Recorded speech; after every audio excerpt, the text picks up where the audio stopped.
And when you will compare AI today versus in 5 years, you will see that there is a huge gap, like between iPhone and the first Nokia, this kind of stuff. I mean, those days where you have a robot that comes to do your chores for you could be right around the corner. People will also evolve with it. Like even if some jobs will be replaced by AI, it will definitely create more jobs which we now can't imagine, but which will be very real in a few years. You just describe where you want to travel. It can be like 2-day trip with my wife to Seattle, and it builds you a basic trip plan with places to see, with events nearby, with some restaurants and hotel recommendations. That gives you like a playlist of songs, so that like sort of complement where you're going. So like, say if you're going to the Caribbean, Letstrip will put out a bunch of different songs that you can play to sort of get you hyped up for your trip.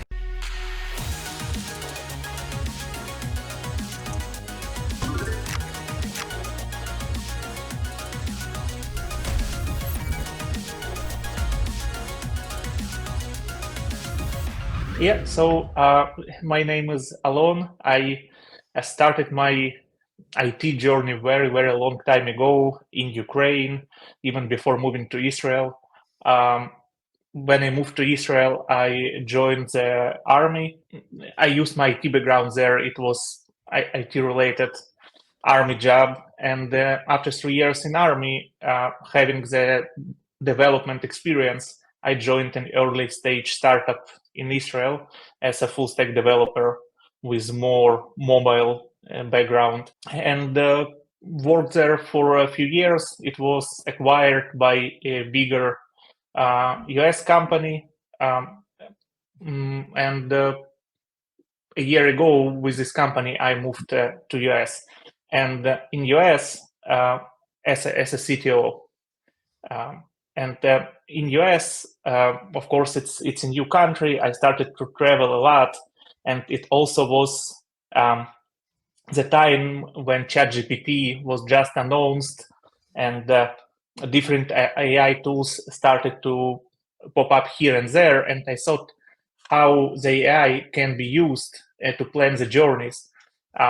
So one thing was the AI. The first thing I tried to do is just to ask ChatGPT to build a plan for weekend trip or for a weekend in Los Angeles and this kind of stuff. And it worked nice, but it was really missing the visual component.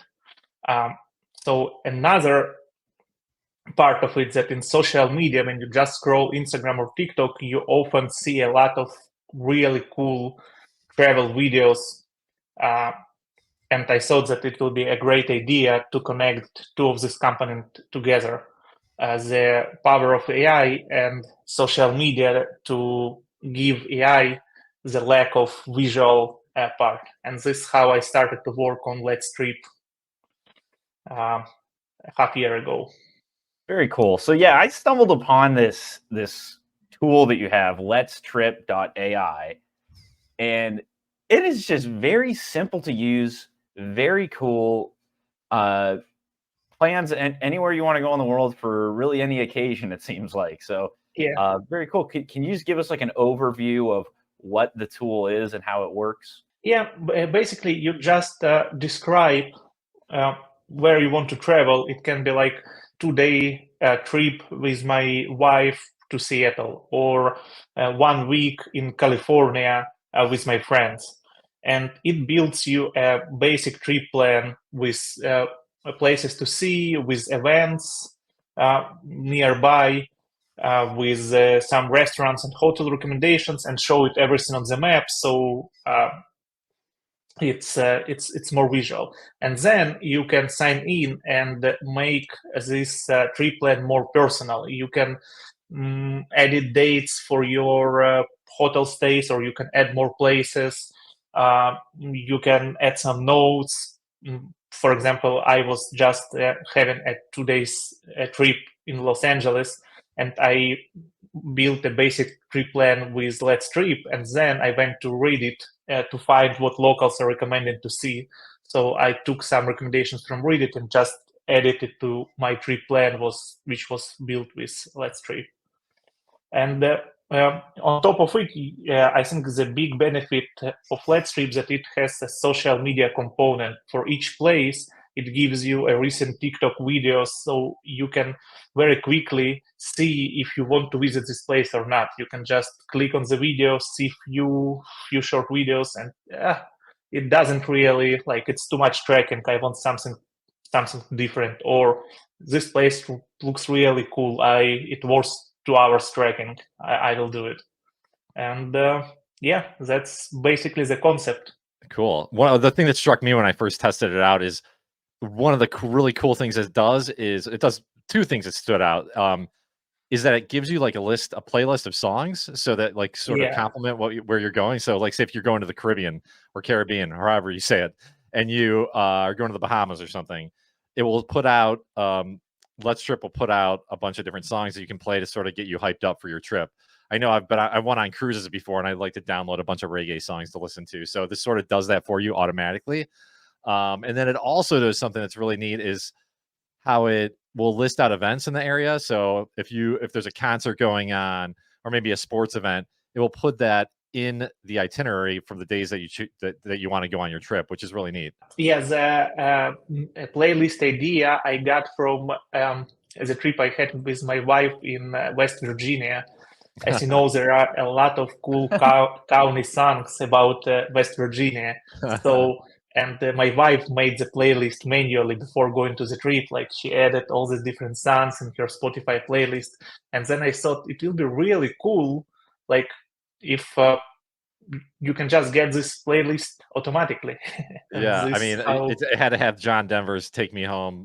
"Country Roads" is the famous song. Yeah, right. "Take Me Home." Yeah, that's a great karaoke song. Yeah. So just tell me a little bit about, we'll go into a little bit more of the details, the cool stuff that it does. But before that, tell me what inspired you to do this project? Was it just because you talked a little bit about ChatGPT, but why travel? Was it just because you were traveling a lot, or? Yeah, I love traveling. I visited a lot of different countries, and when I moved to US, I also US is very different from Israel. Here, you can travel a lot by car. In Israel, it's a small country, so usually you fly to Europe. Here, you can just I'm near the Seattle, so I can just drive to Portland for a weekend, or to Vancouver, BC for a weekend. And I made a lot of trips like this, and each time you kind of need to spend time to decide what you want to see. And you really don't want to invest too many effort because it's just a weekend trip. It's not some big trip which you plan for a year. But from one side, you don't want to invest too much time. From the other side, you do want to have a cool trip. And this is how I got the let's trip idea. The initial idea was to generate this small weekend trips really, really fast. One cool thing I see a lot of people could use this for is like that I would use it for is if you're sitting on the couch and you're watching a travel channel and you see some cool like destination come up, like, man, that'd be cool to go there. And you just type it in, Let's Trip, and see what it comes up with. It's almost like a kind of a game to play, to see what kind of cool exotic trip it's gonna find for you. And then it will give you more information about where you want to go as well. So you might learn some new things about, whatever Let's Trip puts out for you. Yeah, it's also a nice use case. Yeah, I wanted to talk about how you're getting some of these recommendations because, like, when I looked up Let's Trip, I went to some of the places that I've been to. Like, I live in Knoxville, Tennessee, so I wanted to see, well, what does it say about, Knoxville and what to do there? And it was really good. Some of the restaurants that were coming up were like some of my favorite places, really interesting. Like, I'm aware of what's going on. And I'm like, how's it getting these recommendations? Is it off of like Google reviews or something? Where's it pulling this data from? It's a combination of ChatGPT and TikTok, together with a little bit of Instagram, but mostly TikTok. So basically, it collects data about popular places on TikTok, and then uses a ChatGPT to be kind of a moderator, or be the layer on top of this data, and combining two these things together allow you to get really nice list. Say if you're typing in, I want to go to San Diego for 2 days. It pulls in. How does it? It works by pulling in data from TikTok. So it sort of pulls in like the hottest videos about San Diego at the time, and then reads all the maybe reads the description of the TikTok video in the comments, or is that how it works in general? Yeah. It uses the descriptions, it uses the hashtags, and also the amount of likes and shares the video gets. Mhm. Basically, on the background, it makes a search on TikTok. It receives a list of the places, the potential places from ChatGPT, then does searches on TikTok to see which ones from these places have any social media activity, and then returns back to ChatGPT. This place has X social media activity, this Y, and ChatGPT decides which ones will go to the final list as the user see. Awesome. It's really cool because TikTok's like the avant-garde tool to get whatever the hottest thing out there is. So probably why you're finding so many great recommendations. It seems to stay very current too. Like will it adjust because of the trends on TikTok then? Like if something opens up or gains popularity, will it then pull that in? Yeah, it should. Right now, it does have some cache period. So if it's something super fresh, for example, some like a new restaurant which was open a month ago, probably it will not catch it. But if it 2 months ago, it should already catch it, because yeah, it's pretty difficult to do it in real time. But if you have a small delay, like a 2 weeks delay or 1 month delay, especially for popular destinations, it's pretty doable to get the fresh data. So it looks like once you put in your trip that you want to have, the prompt can be simple or complex. It seems like it'll also give you like right on Google Maps exactly where everything is, how far everything is from everything. You can just click it, go right to it, share the trips, save the trips. Some very cool features. One of the cool features that I saw was if you say like I'm taking a 2-day trip to Orlando, Florida, it'll actually give you the like summary of what you should do for day 1, do this, day 2, do this, so you don't even have to think about it. How does that happen? Like, how does it pull in the recommendations? Is that ChatGPT putting it all together? Yeah, it's basically a ChatGPT. I also experiment a lot with other models, with latest Google one, with Gemini, and some open sourced ones. So it's basically the model use the trip structure to build this trip overview with a day's breakdown. And you can also ask, if you really want a detailed breakdown, you can include it into your request and say, give me a detailed by day breakdown, and it will do it. So I want to ask you kind of retroactively what you were talking about before. How did you land on TikTok? Like that's not really the first place I would think is like, this is where we need to pull our trip information from. Did you experiment with some other stuff and figure this doesn't work, or how did that idea come in? Yeah, so initially I really wanted to use the Instagram because this is what I use in myself daily, and I found a lot of nice trip ideas from Reels in Instagram. But when I tried to use the Instagram, there were too many technical challenges. So I decided to try with TikTok and figure out that if you personalize your TikTok feed, like if you let it know what you like and what you don't, you can get really nice personalized feed. And also TikTok is more friendly more friendly technically to pull the data from. So That's why I went to the TikTok, but I still want to add the Instagram component later. Very cool. So kind of bring in all different kinds of social media. So one thing I did notice about it is it does pull in like pricing for different activities around the area. Is there any way that you can put in some sort of budget into your itinerary, or have you ever thought about that kind of feature? Yeah, it's a cool idea. I had it, and I even have the UI ready for it already, like the mockup. So I'm now experimenting what will be the best way to do it, because the budget has a lot of variables. Are you traveling by car or are you flying? Um, in what hotel will you stop? So I think what we will have is the basic budget, and then allow you to make simple choices like your transportation, um, and this kind of stuff, and it will adjust. Yeah, but I think it will be cool. I experiment a lot with the budgeting. Very cool. Do you have any other features that you're working on currently to improve, or? Yes, so export to Google Maps is coming. I got a lot of feedback that people want to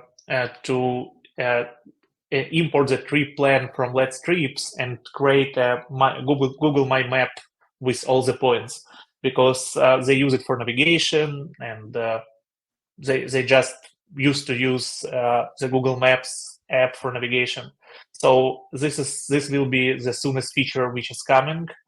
I also want to do some UI tweaks based on user feedback. What I basically doing right now, I measure the users' feedback with the Hotjar to see where they're struggling with the UI, and I want to improve these parts.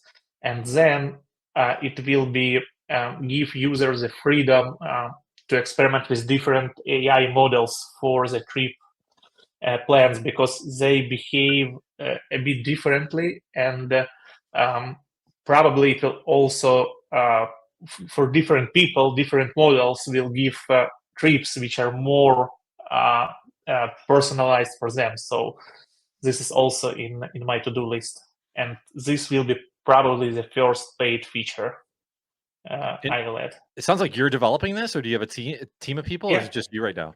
Right now, it's just me. I do have the designer who does all the mockups and UI parts, and I have a person who helps me with SEO component a little bit. Okay, awesome. Well, the website looks great. I've done web development for the last 15 years, and you have a very nice looking website. It's nice work. Do you have an app right now? And if not, do you plan on having one?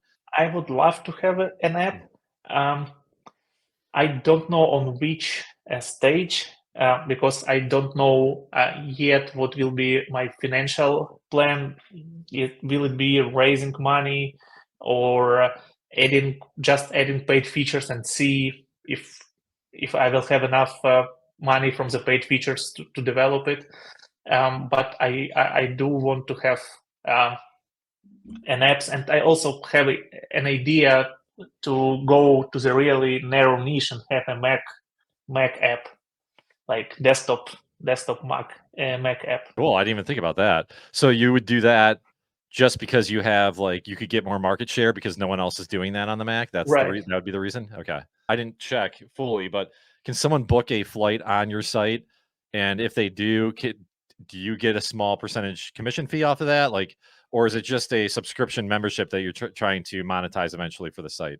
And right now it's totally free. I don't have any monetization, neither via affiliate links or subscriptions, because I launched it a few months ago, and what I want to do initially is just to measure the interest. Like, will people use it? Will they sign in? Will they play with trips? And now I do see, I have around 100 users per week from organic traffic, and I do have 25 registered users, so there is some interest here. And I will start. I don't really want to go to the ads direction, because I hate how a lot of travel sites have the screens full of ads. So I would try to add paid features first, like pay $1 to import your tree plan to Google Maps, or pay $5 to get access to another model for the trip generation. And then, yeah, probably I will add some affiliate links. For example, if you click on the hotel and want to book it, it can direct you to Expedia or to Booking.com, and I don't get some small share. So yeah, this is the plan actually. Got it. But right now, the site is more focused on just giving you an itinerary, things to do. Because you're right. Can you book a flight or a hotel on the site right now? No. Okay. It will give you the links to the hotels. Oh, gotcha. But right now it doesn't have a booking component. It seems like if you click on a link, like to a hotel, it just takes you to the hotel's website or something Right. like that. Yeah. Right. Yeah, so it's very convenient, but on the business side, eventually it might work in. Right. Probably on some point I will add some man in the middle, like it will be a link to Booking.com or link to Expedia page of the hotel, so I will be able to get some booking share. Yeah, it's always hard to build. You could have a great idea, but if you don't market it the right way, it sounds like you're doing a lot with SEO, which is good because that doesn't cost a ton of money compared to ads. But it's really hard to see if something's going to gain traction without spending a ton of money in ads or Right. like Facebook ads or Twitter ads or stuff like that. So is that your primary target? That's your primary strategy right now, is just to go with the SEO route to push it? I started with SEO because I have a lot of background, like the company where I work full time. We are all about local businesses SEO, so I have a lot of background there. I think my next step will be more social media stuff. I am looking for a partner or somebody who can help me with social media, because I think we can try a lot of cool stuff with AI generated content or mix of human and AI generated content related to traveling in social media. And then, yeah, the third step probably will be trying some ads, but I will add ads only when I will have some clear monetization tunnel. Yeah. So I will be able to measure how much I spend to the ads and how much I earn from the monetization channel. Very cool. So one of the things that we like to ask a lot of the people that come on is, we just like to ask your opinion, outside the project. AI is a crazy thing that's taken our world by storm. There's no doubt about it. I mean, everybody's got their opinion on it now, good, bad, whatever.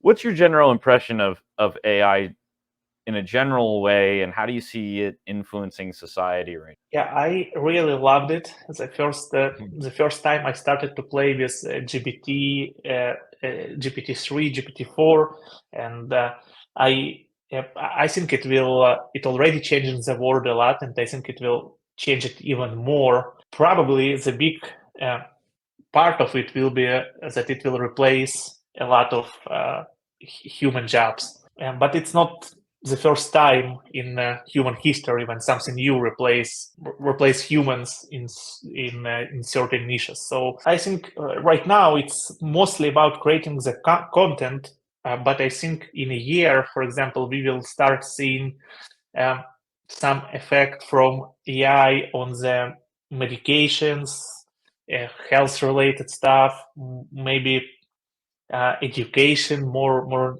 like right now I think it's still very technical related, so it's create a big buzz in technical community for developers, for social media creators, and for IT related jobs. But with time, I think it will slowly go to all the different other different niches. And it looks like that OpenAI and Google are moving very, very fast. Like OpenAI just announced the Sora video model. Yeah. So it looks like that maybe in a year or two, we will have even more powerful AI models. That Sora, that it was unbelievable. It's like, Runway ML's doing their text to video right now, and then you see what they do if people are familiar with them. And then Sora came out yesterday from OpenAI, the text to video, and they do 60 seconds. I mean, I think Runway did maybe 10 seconds or 12 seconds at the most, even if that might even been long. I don't be long. But they do 60 seconds. Now that Sora, it hasn't been released to the public yet, but there's a bunch of different examples out there. Like Alon, I'm sure you've seen, and they're incredible. So it's like incredible, but at the same token, I'm a computer programmer. It's like, well, if that can do that for video, I mean, developers could be a thing of the past in the next 5 to 10 years, So it's just a real kind of very exciting moment and scary one at the same time, because it's going to start going into all these different niches, like you said, artificial intelligence. There could be a robot to do a plumber's job one day, or a robot to take care of your kids. I don't know how far it's going to go, but it seems like it's all evolving very quickly. Yeah, I agree. But I think that people will also evolve with it. Like even if some jobs will be replaced by AI, it will definitely create more jobs which we now can't imagine, but which will be very real in a few years. Do you think that's going to be like those type of jobs?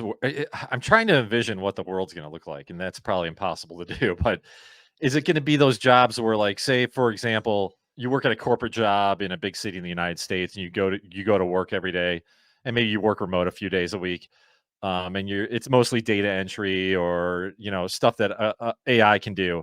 So maybe your job gets replaced, right? You're a business analyst, and AI replaces your job.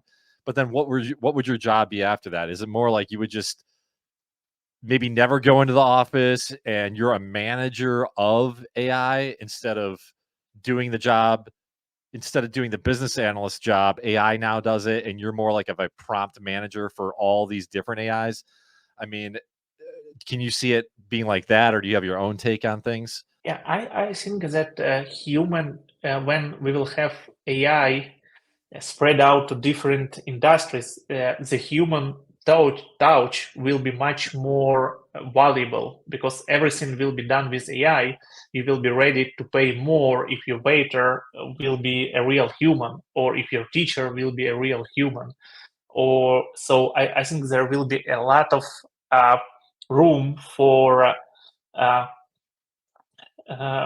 like it will go to a little opposite direction. Right now we have a lot of Zoom classes, for example.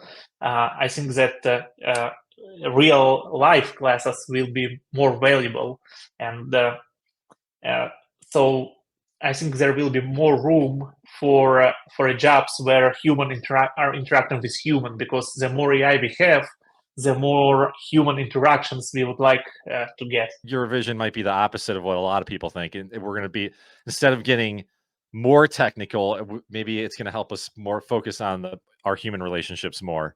Right. It's similar to I don't know how to say it in English, but this effect when you're looking at a very realistic robot, which so realistic that it looks scary. So I think we will arrive to the stage where there will be so many AI that you will be ready to pay to interact with human. Got it. Because that makes sense. Yeah, it's gonna be fun to see how all this plays out, how quickly it happens. I mean, you see these robots from Tesla, and there's a few other companies that are doing robots, but I mean, those days where you have a robot that comes to do your chores for you, it could be right around the corner. Yeah, I wanted to ask you on, because you have some background in the market in Israel as well. How do you see the US versus other countries, particularly Israel, in terms of AI development? A lot of people think US is way ahead of the curve. Other people say, well, US is behind the curve, at least in terms of regulation and things. What's your take on that? Yeah, I think US is definitely ahead. and regulation is one of the reasons Europe. Well, Israel is less than Europe. Israel is somewhere between Europe and US. Like Europe love to regulate. US usually much slower on the regulations, and Israel somewhere in the middle. So I think the thing is that the regulations doesn't really make sense in global world, because you can regulate it in US or in Europe, but in Russia or China, you can't force them not to develop it. So the more you regulate it, the more your competitors from another countries where it's not regulated will run faster. So I think US, by my opinion, have pretty good balance between having the basic regulations or working on basic regulations, but give more freedom and not try to regulate it too much and stop companies from innovations.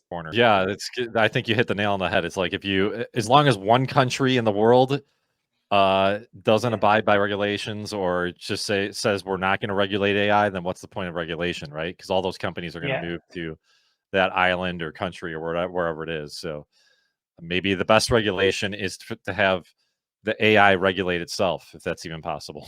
Yeah, like you can compare it with a nuclear weapon. Even this very sensitive topic is super hard to regulate. You still can't force countries to have it, even in such super complicated topic. AI, it's made by developers. You don't have too many physical components included, so I don't believe you can stop it or regulate it. You can regulate it in Italy or in France, for example, but developers or companies will move to US, or if it will be regulated to US, they will just move to China. So you can't stop the progress. That's kind of my vision. It seems like whoever has the AI has the power. And I mean, you think about like a standoff, I'm thinking of like a, in the Wild West standoff when everybody's got their guns up. And I'm like, okay, well, if I drop my gun, then I'm the most vulnerable. If everybody drops their guns, maybe that's better for everybody. But as soon as one person picks it up, now they have all the power over everybody. So I think that's kind of an analogy for AI in this sense of, if somebody's, kind of like Ryan said, if somebody's got AI going full steam ahead, then everybody else is behind the curve. So Ryan and I tend to have a more positive view towards AI. We try to see it as something that opens up a lot of opportunities for people, can help them elevate their level of performance in whatever field they're in. And we're hopeful for a great future of AI. Yes, same for me. I also think it will do much more good things than bad things. Yeah, it's there's I haven't dug into it, but I just found out there's people out there, like respected people on the flip side of all this AI hype, like that have computer backgrounds, that say AI is just completely overhyped. All this compute power, yeah, it does cool things, but it's really going to be a big waste of time, and it's all overblown. So I'd like to dig in more to that to see why those people say that. But it's going to be. Is there anything that you, Alon, see out of AI that maybe most people don't, or can you see something happen that most people don't think is going to happen with AI over the next 5 years? Yeah, on your topic, what is a little bit scary for me, or I understand from which point these people you mentioned are coming from. I also have a lot of experience in development, and I don't really technically fully understand how, for example, ChatGPT works. It's a little bit of scary when you don't. Almost any technology, if you have a lot of background and experience, you can dig in and understand. But when you don't fully understand it, you afraid it a little bit. So maybe this is how some people are feeling about it. And another point, what I read a lot about, that it it can go under control. Like it can become, it's we can use an analogy with a Google search algorithm. Like nobody really understands, even inside the Google itself, how it works. So, but this is just a search algorithm. If it's an AI model with access to the internet, and nobody really understands how it works, I understand why it makes people scary. Um, my vision for the next 5 years, I think it will be more kind of evolution, like we just saw with Google or OpenAI, like more powerful models, more context, uh, ability for models to work with different tools. Like right now it's images and videos and voice. Maybe in 2 years they will be able to make not a minute video, but a full movie. Or maybe they will be able to not just make videos, but upload them to the TikTok and Instagram themselves. So I see an evolution. I don't think we will see in the next 5 years like something magical which will just replace the human, but we definitely will see a lot of uh, um, small evolutions. And then when you will compare AI today versus in 5 years, you will see that there is a huge gap, like between iPhone and the first Nokia, this kind of stuff. Yeah. That's a good analogy. One of the things that's sort of playing out right before our eyes right now is, 3 major companies in the United States are potentially controlling AI. So you got NVIDIA, Meta is investing a ton in AI, and OpenAI and Microsoft. So we got these 3 big players, and they take up, like for the Nasdaq, they're the reason why the Nasdaq has hit all-time highs lately. The only reason. Like all these other, a lot of the other companies in the Nasdaq have actually lost value, but since these AI stocks have done so well, they pulled everybody up by the bootstraps and caused the whole stock market to rise. Now, one very interesting thing I heard also is that, if we get all these companies that are just a few handful of companies that control all of AI, well, it can almost be a national security risk for the United States because, say, God forbid, some country bombs NVIDIA plants, in Taiwan or something like that, because those companies control so much of the stock market. If NVIDIA goes down and loses 50% of its value overnight because some terrorist attack or something, that would cause a huge global crisis because the United States economy would just collapse overnight. So how do you feel about like all these big players, these 3 big players controlling AI at the moment? And do you think it's going to get worse? Like, you think there's going to be like one big winner at the end of this, or it's going to be shared between 3 or 4 companies like it is right now? I think there will be very soon nice open source competitors in this space, because right now it's super hard. Lots of developers are working on it. There are some pretty promising open source AI models. And I think the open source is something that can make it less centralized. Like with operation systems, for example. Yeah, you have big players also here, like you have Microsoft with Windows, and you have Apple and Android, but you have open source Linux, which kind of takes some power from them. Yeah. And I have the same. I think it will be the similar future with AI, but it doesn't solve the problem you mentioned with Taiwan, where all the chip manufacturers are there. So if there will be some issue, I don't really see any movement of these companies to US or any distribution of this manufacture process. And this is a little bit scary. So I think it will be the problem with centralization is more about hardware part than software part, because in software world, I do think we will see some nice open source solutions soon. But with hardware, it's it's problematic. Yeah, we'll see. It's like you don't need to watch TV anymore. You just watch the news, Yeah, So yeah, that's changes true. every day. Yeah, Mistral's really cool. We always talk about that in the podcast for one of the open source. Are there any other open source LLMs that you know of? Llama from the one Oh, that's Facebook right. outsourced is Yeah. pretty cool. Yeah, they are both are not as capable as ChatGPT for now, but open source always have a big benefit. You have a huge community which works on it. So even if it won't be the same, like as good as ChatGPT, maybe it will be 80% as good or 90%. It will be competitive. It's gonna be crazy when ChatGPT 5 comes out because Yeah. if they release Sora, which is like night and day better than their competitors like Runway. So when they release ChatGPT 5, is it going to be 20, 30, 100 times better than ChatGPT 4? Who knows, but it's going to be awesome when it releases, Right. It could be that they will just wipe all the competitors.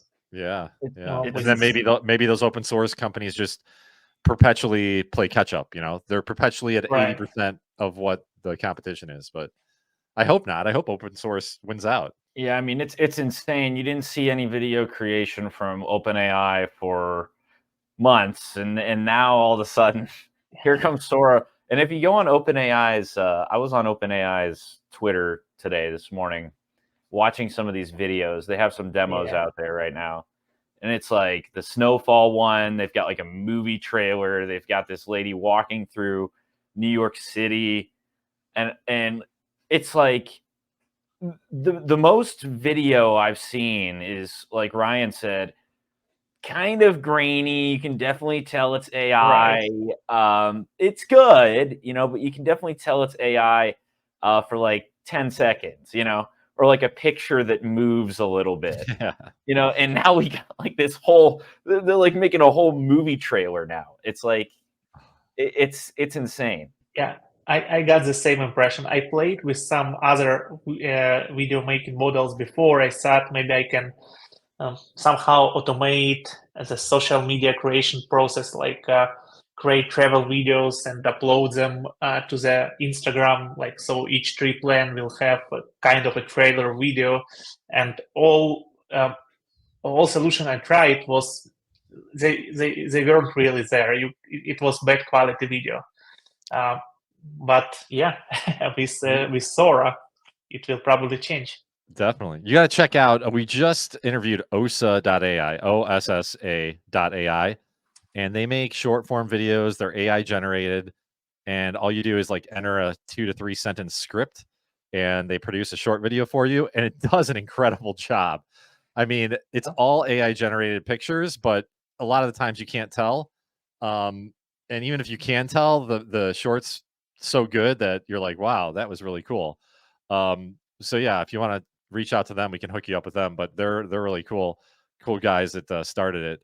Actually, Cole, the guy that started it, he has like 7 million social media followers and 7 billion views on TikTok and Instagram. So I've used their tool, and it'd probably be a good fit for you guys because the shorts that I created on it have done pretty well on my channel, and I was like very surprised. Yeah, I will give it a chance. Yeah, it's an interesting project because Cole, like Ryan said, he's got 5 million TikTok followers, and some of the he's been in this industry for a while. And some of the secrets that he's put into his videos, he's actually embedded that process into the model, like just the way the photos move, the way the text jumps at you. So you don't even have to know how to make videos. It's kind of embedded into the model, which is pretty cool.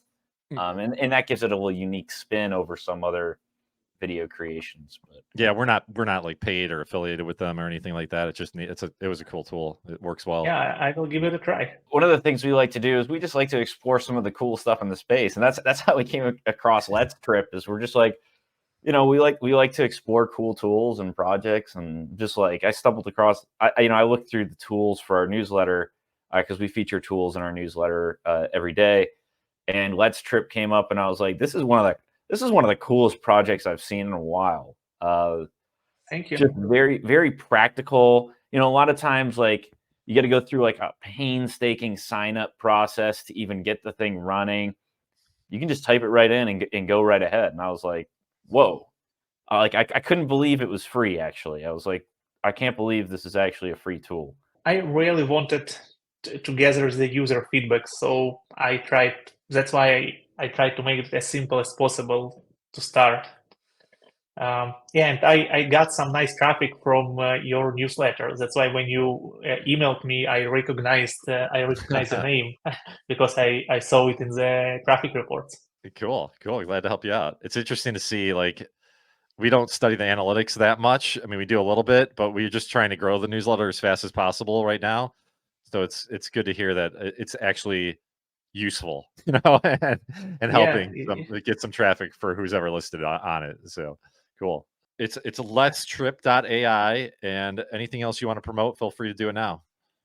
Yeah, I would just mention that if you have any ideas, if something didn't work or something is missing, I will really appreciate that you just submit a contact form on Letstrip.ai. I read them all, and I'm getting some nice feedback from people who submit them, so it will be very helpful. That's the fun part, to be critical. My wife loves being critical of me, so I'll tell her to go on there and she'll give you some good feedback.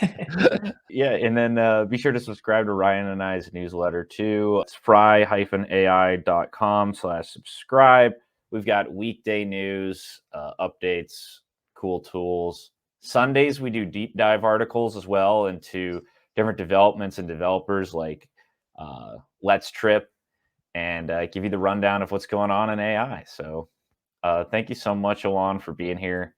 It's always great to have cool guests like you, people who are interactive and passionate about what they do.